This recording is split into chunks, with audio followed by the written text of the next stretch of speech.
यात्री Itsing. Itsing एक यात्री एवं बौद्ध भिक्षु था जो भारत आया था। वह 675 ईस्वी में के रास्ते समुद्री मार्ग से भारत आया था और 10 वर्षों तक में रहा था। उसने वहां के प्रसिद्ध आचार्यों से तथा के ग्रंथों को पढ़ा। 691 ईस्वी में इत्सिंग ने अपना प्रसिद्ध ग्रंथ भारत तथा मलय द्वीपपुंज में प्रचलित बौद्ध धर्म का विवरण लिखा।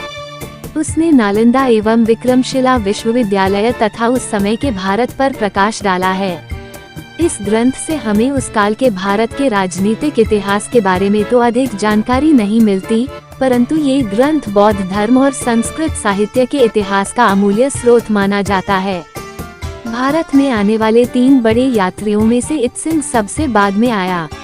इसका जन्म 635 में के शासनकाल में हुआ। ताई पर्वत पर स्थित मंदिर में शन यू और हुई उसी से इसने 7 वर्ष की अवस्था से ही शिक्षा प्राप्त की। शन यू की मृत्यु के पश्चात सांसारिक विषयों को छोड़कर इसने शास्त्रों का अध्ययन आरंभ किया। 14 वर्ष की आयु में इसे प्रविज्ञा मिल गई और 18 वर्ष की आयु में इसने भारत यात्रा का संकल्प किया, जो लगभग 20 वर्ष बाद ही पूरा हो सका। इसने का अध्ययन की देखरेख में किया और से संबंधित असंग के 2 शास्त्रों का अध्ययन करने के लिए वह पूर्व की ओर चला। फिर पश्चिमी राजधानी सियन फुयांगान शेनसी पहुंच उसने अभिधर्मकोश और विद्या मात्र सिद्धिका का गहरा अध्ययन किया। में कदाचित के सम्मान और यश से प्रभावित होकर उसने अपनी भारत यात्रा का पूरा संकल्प किया, जिसका वर्णन इसने स्वयं किया है। इत्सिंग का कथन है कि यह 670 ईस्वी में पश्चिमी राजधानी में अध्ययन कर व्याख्यान सुन रहा था। उस समय इसके साथ चिंगयू निवासी धर्म का उपाध्याय चुई, लेचुओ निवासी शास्त्र का उपाध्याय हुंगी और 2-3 दूसरे भदंत थे। उन सब ने जाने की इच्छा प्रकट की। तसिन चो के शनहिंग नामक एक युवा भिक्षु के साथ इसने भारत के लिए प्रयाण किया।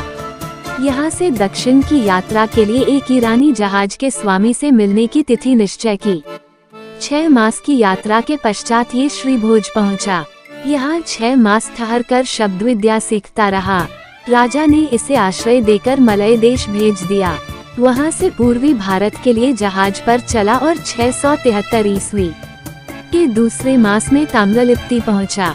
वहाँ से इसे तेंग तेंग मिला। प्राय 26 वर्ष यह उसके पास ठहरा और सीखी तथा शब्द विद्या का अभ्यास किया। वहाँ से कई 100 व्यापारियों के साथ यह मध्य भारत के लिए चला और क्रमशः मृगदाव की यात्रा की। यह अपने साथ 5 लाख श्लोकों की पुस्तकें ले गया। लगभग 25 वर्ष के लंबे काल में इसने 30 से अधिक देशों का पर्यटन किया और 695 में चीन वापस पहुंच गया। इसने 700 से 712 ईस्वी के बीच 230 भागों में 56 ग्रंथों का किया, जिनका मूल सर्वास्तिवादी मत संबंध है। 713 ईस्वी में 79 वर्ष की अवस्था में इसका देहांत हो गया।